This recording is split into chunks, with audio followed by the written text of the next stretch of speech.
Welcome to Season 4 of the Agile Brand with Greg Kihlstrom, where we discuss business agility through customer experience, employee experience, and digital transformation. I'm your host, Greg Kihlstrom. The Agile World podcast is brought to you by TEKsystems, an industry leader in full-stack technology services, talent services, and real-world application. For more information, go to teksystems.com. To read more about the topics discussed on this show, you can go to my website at gregkihlstrom.com and read my latest articles or get a copy of my latest book, Meaningful Measurement of the Customer Experience, now available on Amazon and other retailers. My name is Greg Kihlstrom, and I'm the host of the Agile World podcast. Today we're going to talk about the importance of having a guide and a strong technology strategy that helps you identify the paths you should take, whether it is platform adoption, digital transformation, or other initiatives. To help me discuss this topic, I'd like to welcome Emil Pilacik, President and CEO of EMCO Technology, Inc. Emil, welcome to the show. Good morning, Greg. How are you? Great. Looking forward to talking with you about this subject. So why don't we start by you giving a little background on yourself and what EMCO Technology does? Awesome. Will do. Thanks again for inviting me. So, I've been around a long time, and I was kind of looking over some history, and I thought, man, I broke the 30-year mark a couple of years ago in this field. Congrats. which is wild because technology is basically new. When I went back and thought about going to school, college in the 80s, man, it was quite different. So it was late 80s, but still. Yeah. Unbelievably different. So my background is I like to fix and break things as a kid, and I wanted to be a car mechanic, and my mother said no. So I thought the next best thing is these computer things are probably going to be something important in the future. So I decided to look at this emerging computer engineering field that was kind of burgeoning in the 80s. So I looked around. I found a local college. It was actually a really old college. In fact, I love to tell people the story. It was the oldest technical college in the United States.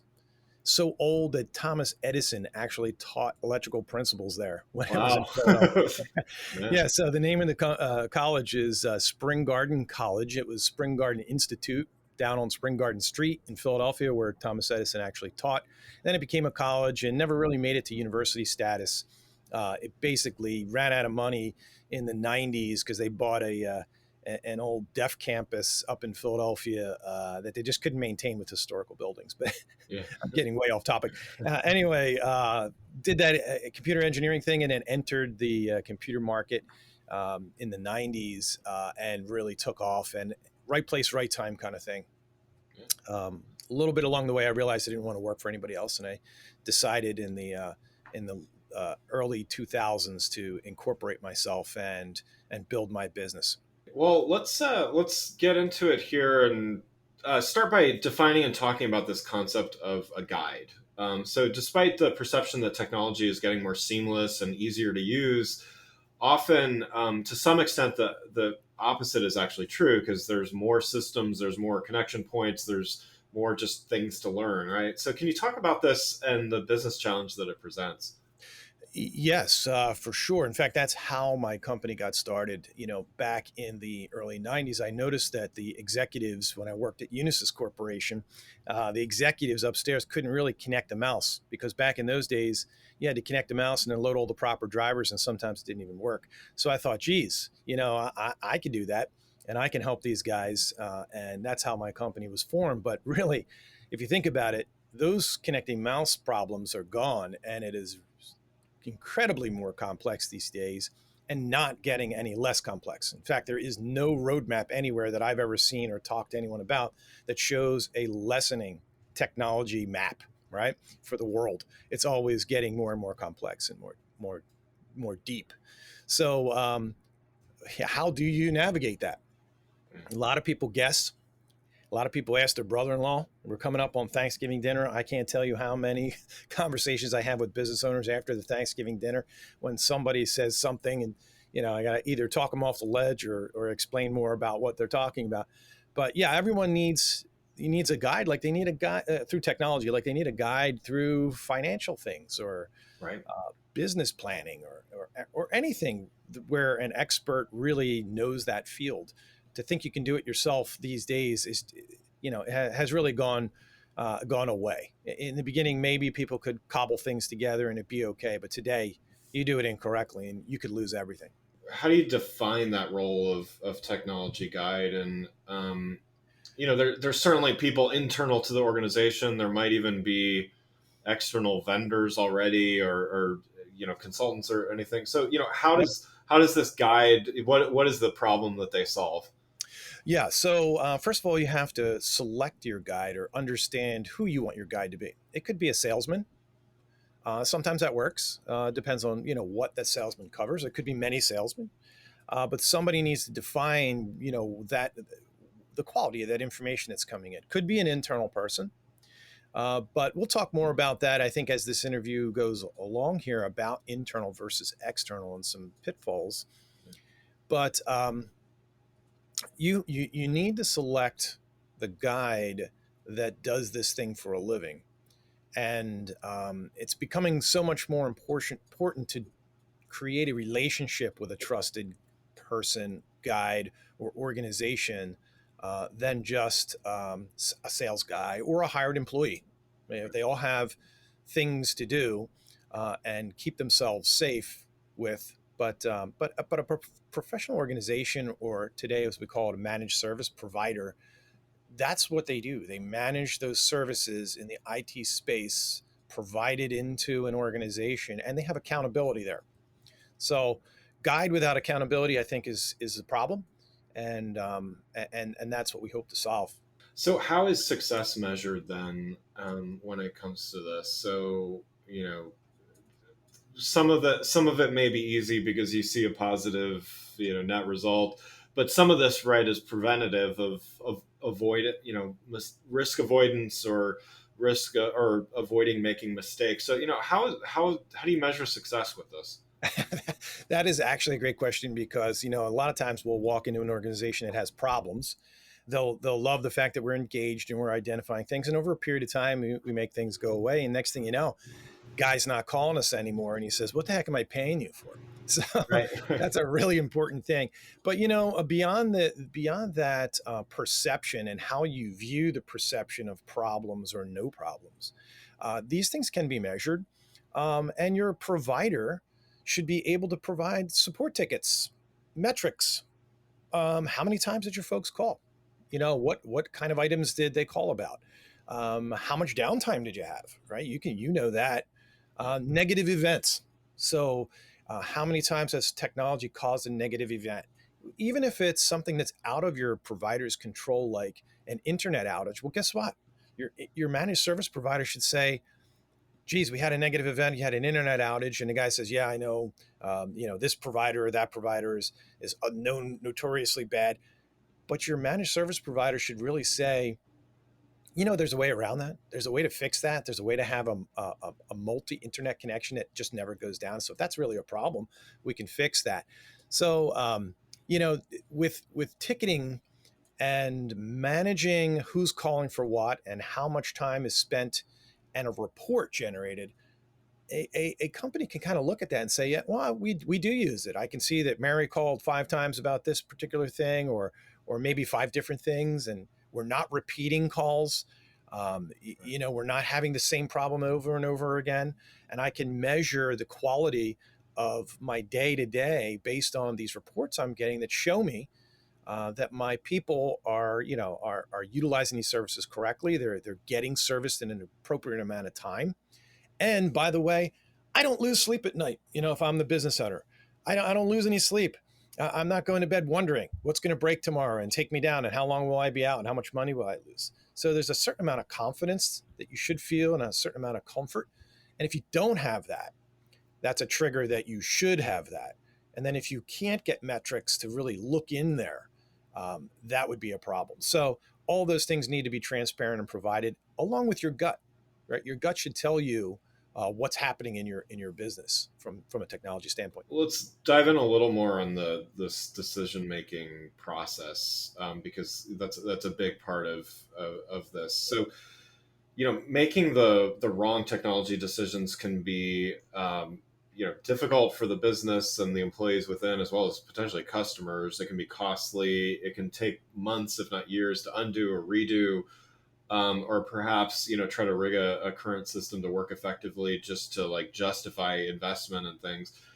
Why do companies still keep making these big and bad decisions despite all the risk? And is there a better way to help mitigate some of this risk? Based on some of the things you've said. That is a really deep question, and one that you would have to unpack. Yeah.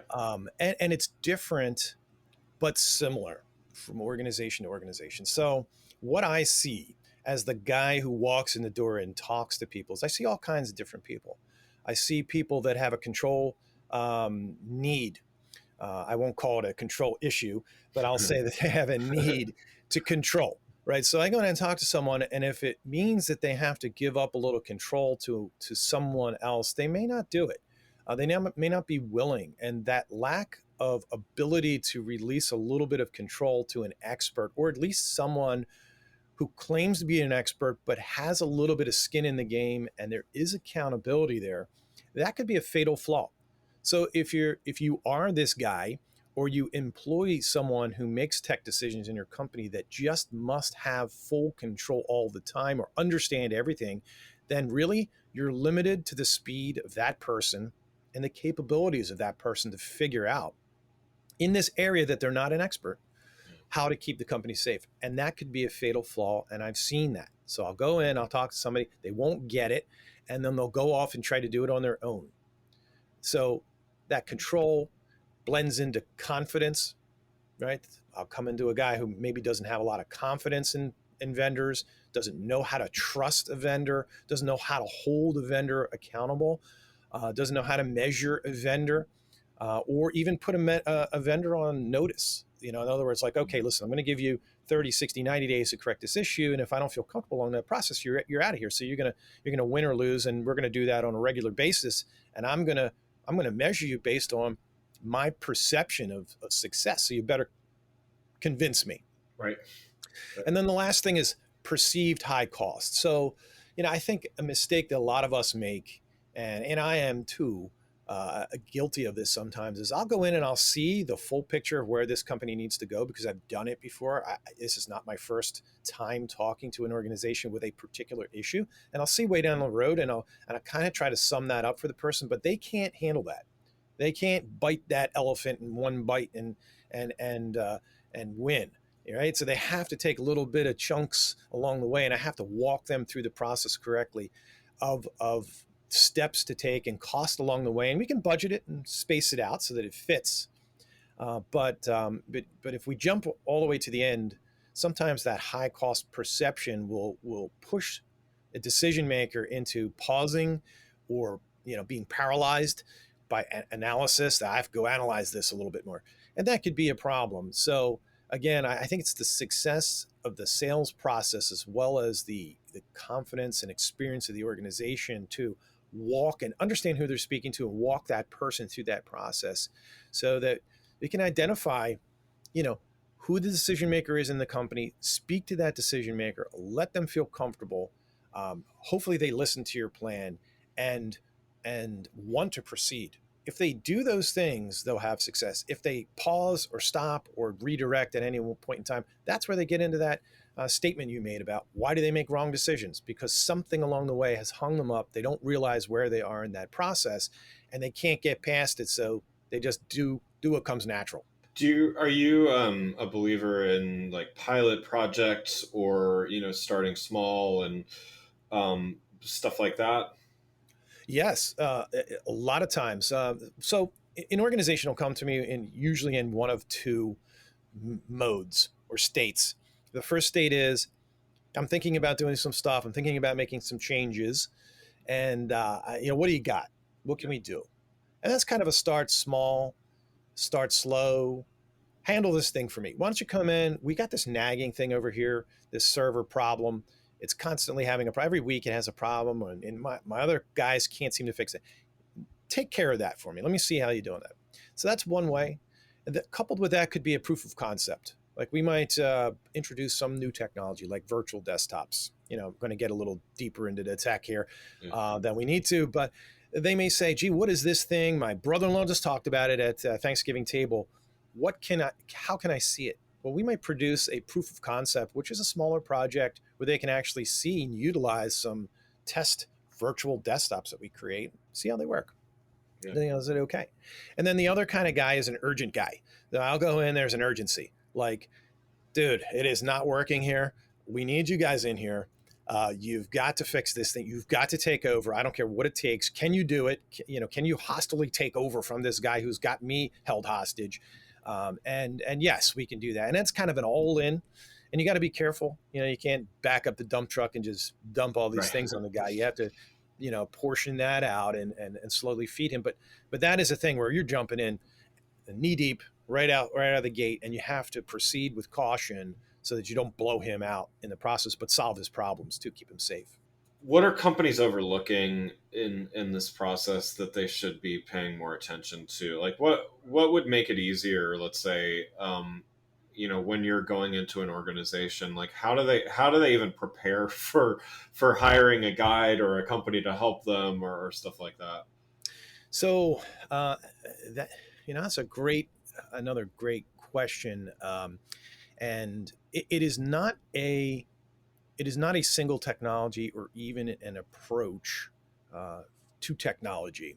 It's more of an understanding of where your best and safest information comes from. So I think part of the problem here is, and again, with a multitude of counsel comes wisdom. So in the larger companies that have lots of budget, this is less of an issue. And with smaller companies, it becomes more of an issue. So what do I mean? Where am I going with this? Well, companies' danger of making an error or not following the correct path is from within, and the protection is from without. And what do I mean by that?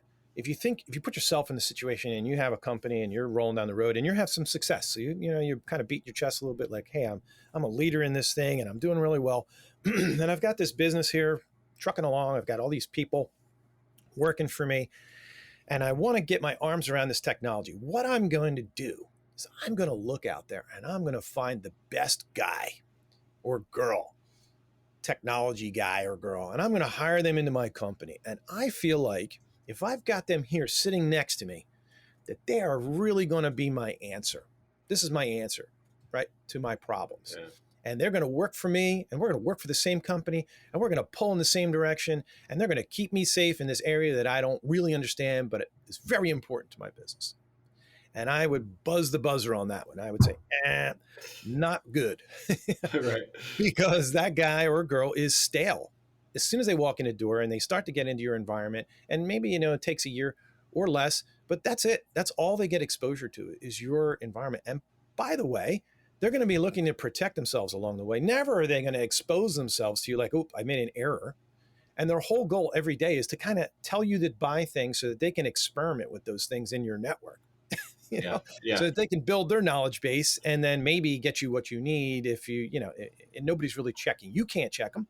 You don't really know what they're doing, and there's nobody really checking. So you have this runaway process and hidden things and a single guy making or girl making choices and decisions, and you have this blanket trust, and then, years can go by and someone else goes in there because that person got hired away for an extra $1,000 a year.